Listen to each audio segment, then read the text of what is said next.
है. Okay,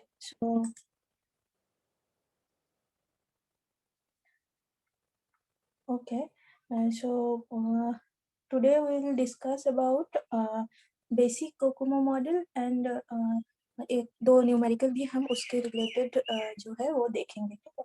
तो last class में हमने डिस्कस किया था प्रोजेक्ट एस्टिमेशन टेक्निक. यहाँ पे देखो उसका डिटेल है. कल हमने ये चीज शेयर नहीं किया था. Empirical estimation technique, heuristic technique, analytical technique, then empirical estimation technique, two types: expert judgment and Delphi cost estimation technique. We have already discussed about this. Then heuristic technique and analytical estimation technique. Heuristic technique is based on COCOMO model and analytical estimation technique जो हमने discuss किया था इसमें क्या कि ये क्या होता है कि this is basically dependent on procedural language. Okay. For measuring the project size, volume, or total length, what are the vocabulary are used. So, see here the analytical technique. It will calculate the length and vocabulary, program volume. तो ये सब चीज कैसे calculate होता है उसके numerical भी हम आज सॉल्व करेंगे. Okay. So first of all Kokomo model, basic COCOMO model and उसका जो न्यूमेरिकल है वो देखते हैं. तो कोकोमो बेसिक कोकोमो मॉडल, अच्छा तीन बेसिक कोकोमो मॉडल होता है. Kokomo model is used to estimate the software in a rough or quick manner. Okay, you can say like this why we will use the basic COCOMO model. So basic COCOMO model एक हमने देखा था कि 3 types होता है: organic, semi detached and embedded. Okay. So अगर कोई भी स्मॉल और मीडियम साइज सॉफ्टवेयर को इम्प्लीमेंट करना है, उसका अगर कॉस्ट एस्टिमेट करना है, तो उस केस में हमें बेसिक कोकोमो मॉडल हम यूज कर सकते हैं. ओके. सो जैसे डिफरेंस अगर देखा जाए कि अगर लाइंस ऑफ कोड का size suppose 2 to 50 kilo lines of code हो कोई प्रोग्राम का या फिर कोई भी प्रोजेक्ट का, तो साइज अगर 2 to 50 kilo lines of code होता है तो उसको हम organic type of Kokomo model बोलते हैं. ठीक है. 3 type of basic COCOMO model होता है: organic, semi detach and embedded. ठीक है. तो अगर 2 to 50 kilo lines of code अगर रहता है साइज, तो उसको हम ऑर्गेनिक कहते हैं. 50 to 300 kilo lines of code ऐसा कुछ रहता है तो उसको हम सेमी डिटैच्ड कहते हैं. और embedded Kokomo model. Okay. Embedded Kokomo model किसको कहेंगे? जहाँ पे 300 से ज्यादा किलो लाइंस ऑफ कोड रहेगा. ठीक है. तो टीम साइज क्या होगा? ऑर्गेनिक कोकोमो मॉडल में टीम साइज हो जाता है आपका स्मॉल टीम साइज होता है. देखो यहाँ पे जो डेफिनेशन था, स्मॉल टीम साइज होता है और यहाँ पे एक्सपीरियंस डेवलपर का जरूरत होता है. ओके. लेकिन सेमी डिटैच टाइप में हम देखते हैं क्या, medium size team size medium भी हो सकता है और फिर सकता है, क्योंकि हमने जो मेथोडोलॉजी है उसी में ही ये पढ़ा था कि semi detach is the mixture of experience and experience type. उसमें क्या होगा कि अगर एवरेज एक्सपीरियंस पीपल रहता है तो उसके पास लेस इंफॉर्मेशन रहेगा for the familiar environment. Okay. So वो भी काम कर सकता है कोई भी प्रोजेक्ट के ऊपर. तो that type of project will be called as semi detach project. Okay. या फिर सेमी डिटैच कोकोमो मॉडल हम वहाँ पे यूज करेंगे. और एम्बेडेड मीन्स वहाँ पे मतलब बहुत ही कम एक्सपीरियंस है डेवलपर के पास, प्रीवियस एक्सपीरियंस बहुत ही कम है, लिटिल वेरी लेस. ओके. सो उस केस में क्या होगा, उसके इसमें एक एनवायरनमेंट जो होगा वो डेवलपर के लिए एकदम नया हो जाएगा, एक मतलब बोल सकते हैं कि significant environment changes, major changes वहाँ पे चाहिए होगा, ठीक है। तो ये सब डेडलाइंस आपको चेक करना होगा। तो ऑर्गेनिक में हम ये देख सकते हैं कि टीम साइज अगर स्मॉल भी हो, टीम साइज तभी स्मॉल होगा जहाँ पे एक्सपीरियंस डेवलपर रहेगा, ठीक है। और सेमी डिटैच में हमने क्या देखा कि टीम साइज मीडियम हो सकता है, और क्यों, क्योंकि वहाँ पे एक्सपीरियंस एंड इनएक्सपीरियंस दोनों ही पर्सन वहाँ पे डेवलपिंग कर रहा है, तो उस केस में लाइन्स ऑफ कोड थोड़ा ज़्यादा लगेगा उस प्रोजेक्ट को सॉल्व करने के लिए। तो जहाँ पे ऑर्गेनिक में 2 to 50 kilo lines of code में काम हो रहा था, यहाँ पे 50 to 300 kilo lines of code project का साइज हो सकता है, ठीक है। जैसे कि semi detach type of project अगर देखा जाए कि जैसे एग्जांपल अगर बोला जाए कि कंपाइलर्स जो हो जाता है आपका semi detach type of project, ठीक है। और ऑर्गेनिक टाइप ऑफ प्रोजेक्ट जैसे कि पेरोल सिस्टम ये हो जाता है आपका organic type of project, okay. और एम्बेडेड मीन्स एम्बेडेड वहाँ पे वेरी लिटिल प्रीवियस एक्सपीरियंस है, तो टीम साइज भी बहुत ज़्यादा चाहिए होगा।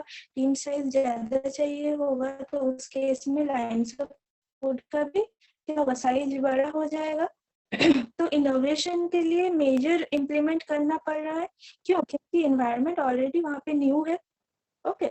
सो जैसे कि एग्जाम्पल इसका होता है कि एयर ट्रैफिकिंग मॉनिटरिंग जो होता है, उस केस में एम्बेडेड प्रोजेक्ट का यूज किया जाता है। तो basic COCOMO model, basic COCOMO model is dependent on we have to calculate here effort and development time, ठीक है ना। तो एफर्ट हमने क्या किया था कि जो कंस्टेंट है, देखो A1 A2 B1 B2 are the constant for each category of the software product. तो एफर्ट कैलकुलेट करेंगे using LOC lines of code के ऊपर, और डेवलपमेंट टाइम करेंगे जो एफर्ट कैलकुलेट हो रहा है उसके ऊपर, और उस दोनों का यूनिट अलग है, एफर्ट पर्सन मंथ और development time unit is month. और एक कैलकुलेशन हमको करना होता है average staff size. So average staff size will be calculated as effort by development time. यहाँ पे आप लोग देख सकते हो, एक एग्जाम्पल है, यहाँ पे शायद है या नहीं, ओके। सो अगर वहाँ पे क्वेश्चन में दिया जाए कि एवरेज स्टाफ साइज या फिर टीम मेंबर साइज कितना होगा, तो उसको हम निकालेंगे effort divided by development time, okay.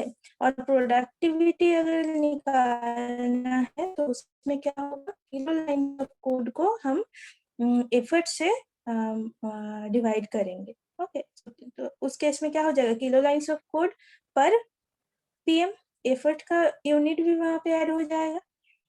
तो एग्जाम्पल यहाँ पे आप देख सकते हो, 1 मिनट,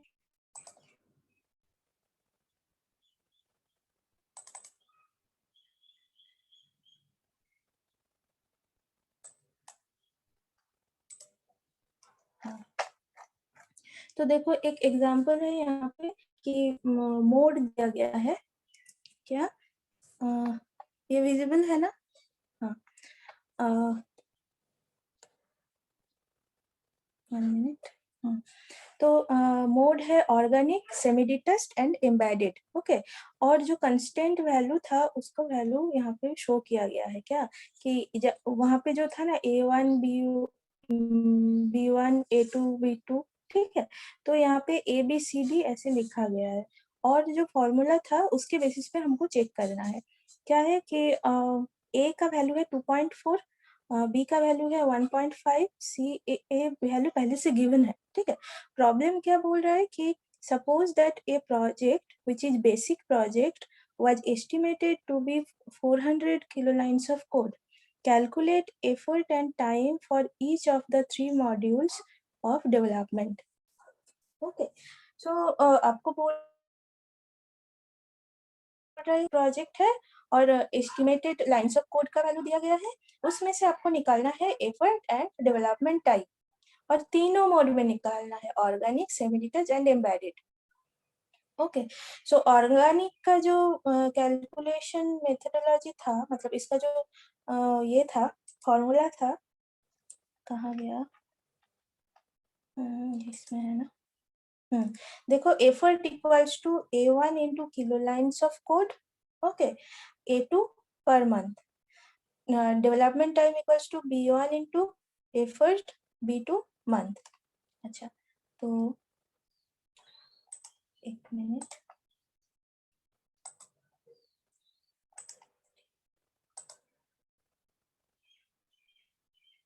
न्यूमेरिकल, हाँ, तो यहाँ पे हमने देखा, देखो वही चीज है, एफर्ट इक्वल्स टू A1, इस केस में A1 क्या है, ये वाला वैल्यू है, तो 2.4 into kilo lines of code, kilo lines of code क्या है यहाँ पे 400 इंटू B1 मीन्स यहाँ पे B का वैल्यू आएगा टू द पावर 1.05, तो इसका वैल्यू अगर कैलकुलेट करें तो अप्रोक्सीमेट आता है आपका 1295 per month. Okay, development time क्या होगा, डेवलपमेंट टाइम फॉर ऑर्गेनिक, अब हम सिर्फ ऑर्गेनिक के लिए काम कर रहे हैं, डेवलपमेंट टाइम क्या होगा 2.5 इंटू जो एफर्ट कैलकुलेट किया था 1295 to the power D means 0.38, तो एफर्ट हो जाता है, डेवलपमेंट टाइम हो जाता है 38 मंथ्स, ठीक है। और एफर्ट और डेवलपमेंट टाइम आपको निकल गया, तो स्टाफ मेंबर या फिर जो प्रोजेक्ट मेंबर का साइज है वो भी आप यहाँ पे निकाल सकते हो, कैसे कि effort divided by development time. Okay, so इस केस में हम अगर एवरेज टीम साइज निकालना चाहे तो that will be calculated as effort divided by development time. और प्रोडक्टिविटी कैसे निकालेंगे कि लाइंस ऑफ कोड कितना है, kilo lines of code 400 divided by effort 1295, तो यहाँ पे आप कर सकते हो productivity equals to kilo lines of code divided by effort which will be calculated as, ये जो वैल्यू है 400 डिवाइडेड बाय, अगर इसको करें और उसका यूनिट आ जाएगा क्या, kilo lines of code per month. Okay, ये थोड़ा याद रखो, यहाँ पे हमने नहीं किया है कैलकुलेशन। तो सिमिलरली सेमी डिटैच टाइप में भी वही होगा, एफर्ट कैलकुलेट करेंगे, उस केस में ए का वैल्यू क्या है 3 है, ठीक है, बी का वैल्यू क्या है 1.12, तो 3 into kilo lines of code to the power 1.12 होगा ये, ठीक है ना, ये सिर्फ 1.2 लिखा है, तो उसको कैलकुलेशन करने में जो वैल्यू आएगा उसी के ऊपर डिपेंडेंट करके हम डेवलपमेंट टाइम निकालेंगे।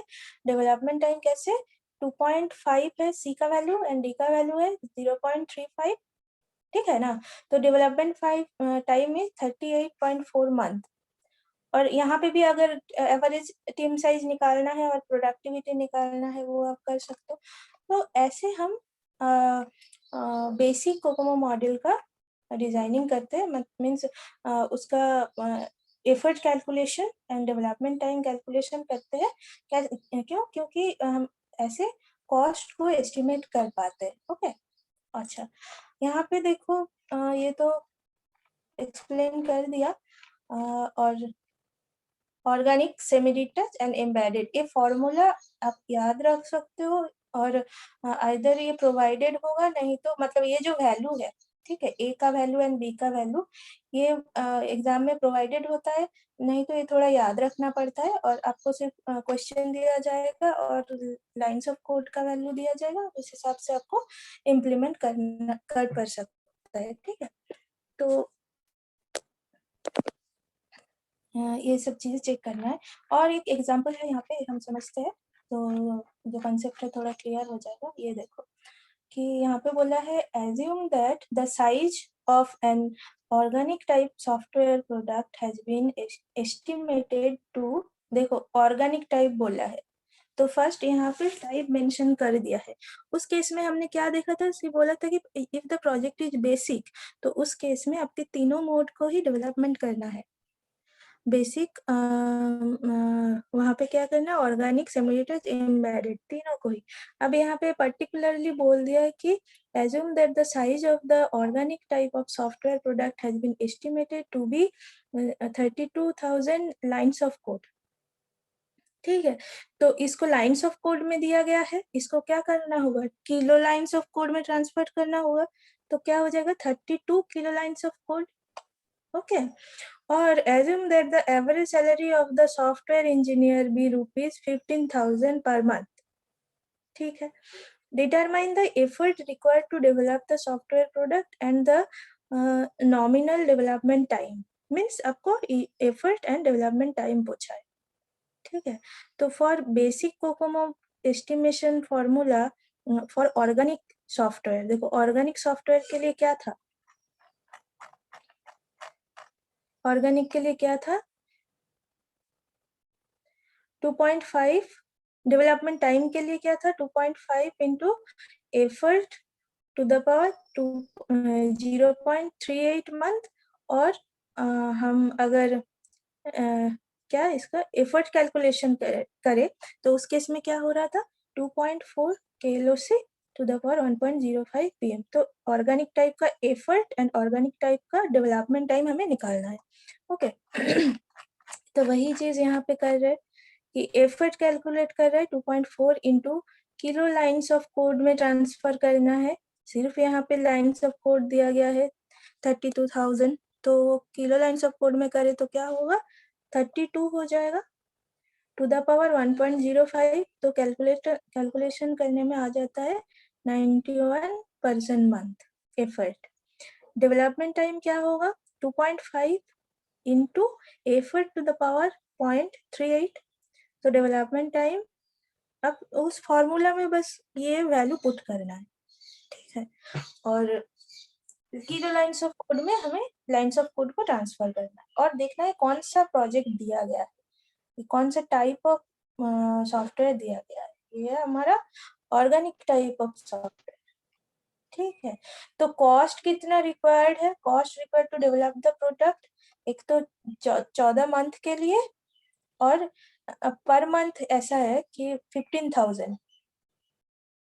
ठीक है, तो बोला है ना assume that the average salary of the software engineer be rupees 15,000 per month, तो अगर डेवलपमेंट टाइम 14 मंथ है तो टोटल कॉस्ट क्या होगा 14 इंटू 15,000।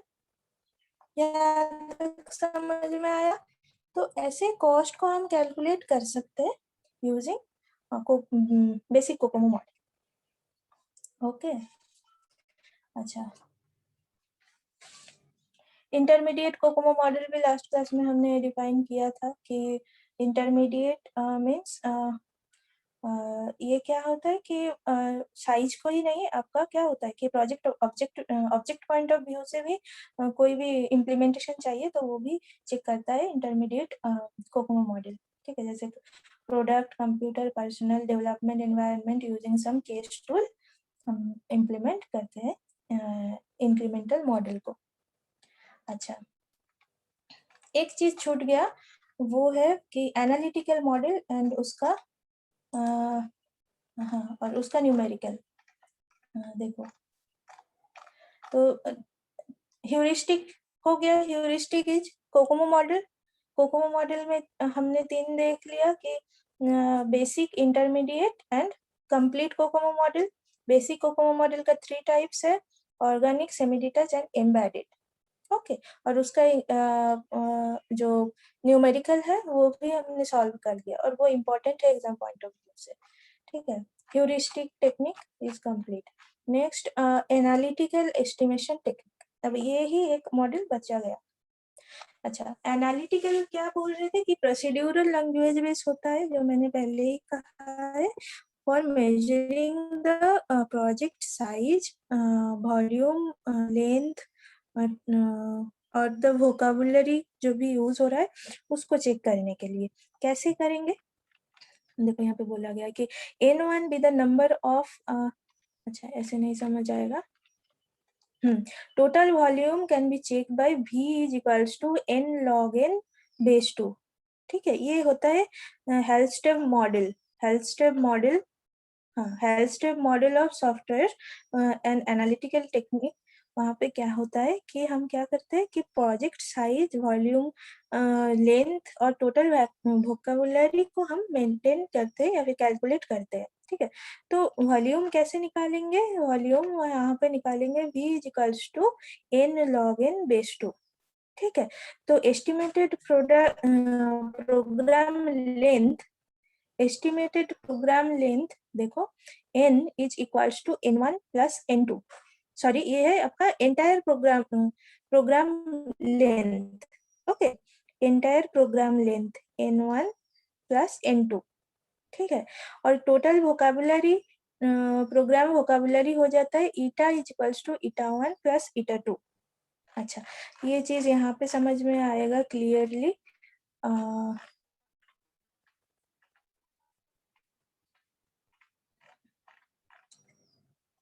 1 मिनट।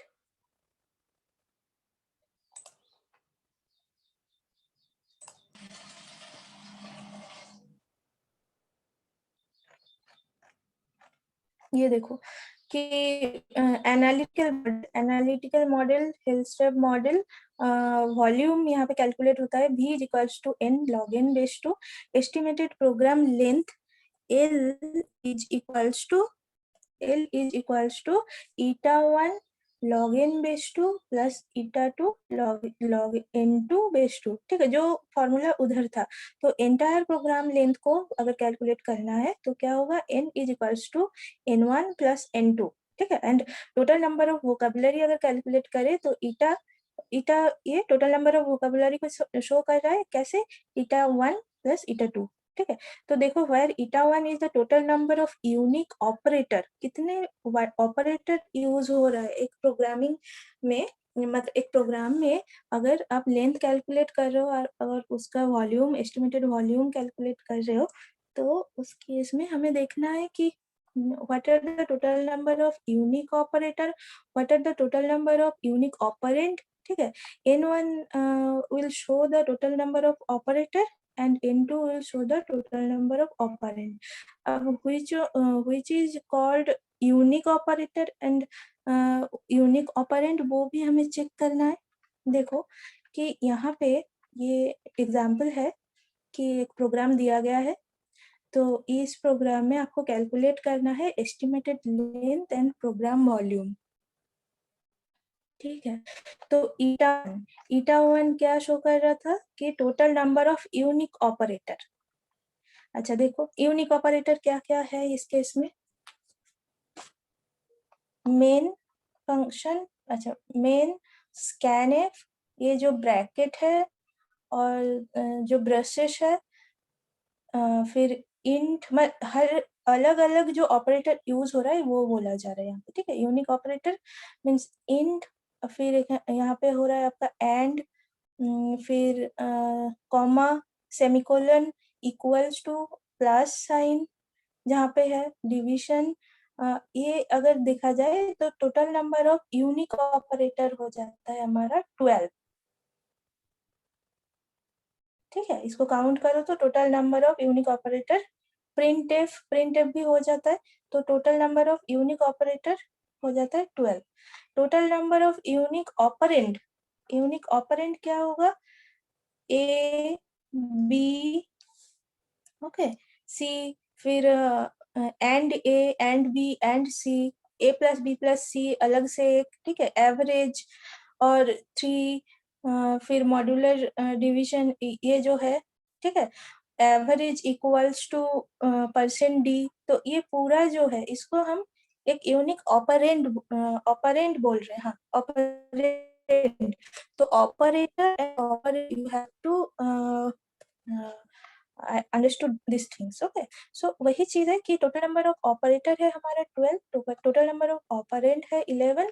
अब लेंथ कैलकुलेट करना है क्या, estimated program length is equals to what, estimated program length is equals to eta 1 log n base 2, eta 2 log 2 base 2, log n2 base 2। तो ईटा 1 का वैल्यू क्या है 12 log ईटा 1 बेस 2, ईटा 2 log ईटा 2 base 2, ठीक है। तो इसको कैलकुलेट करें तो लेंथ आ जाता है 81। अच्छा वॉल्यूम निकालना है तो कैसे करना है, volume is equals to v equals to length means program length log n base 2, तो लेंथ यहाँ पे क्या आ रहा था 81 log n। अब देखो ये जो है क्या, n is equals to what, n is equals to n1 plus n2 और ईटा इज इक्वल्स टू ईटा1 plus ईटा2।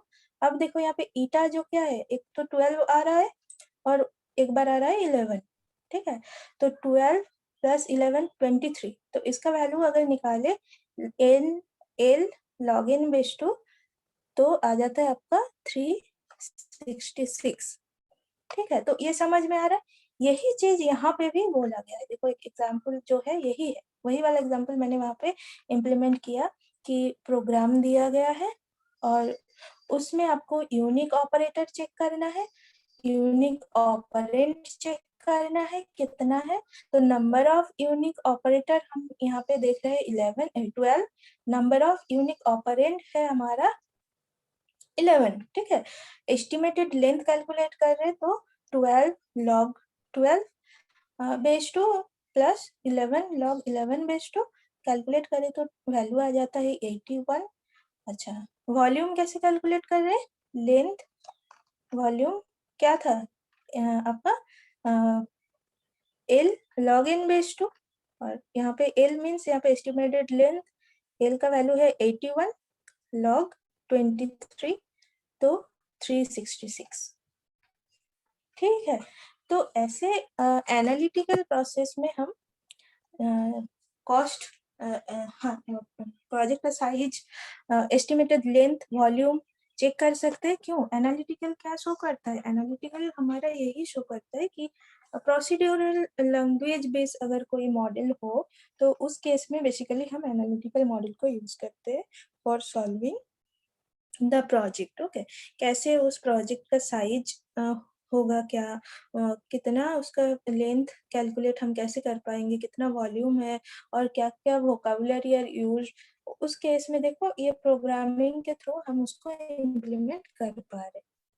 Okay, so this is the concept of size estimation technique. अच्छा, size estimation, sorry, cost estimation technique, एक तो cost estimation हम COCOMO model में use करें और एक आता है आपका staffing level estimation. Staffing level estimation उस केस में हम यूज करते हैं कि नॉर्दर्न वर्क्स, पुटनम वर्क्स, ठीक है।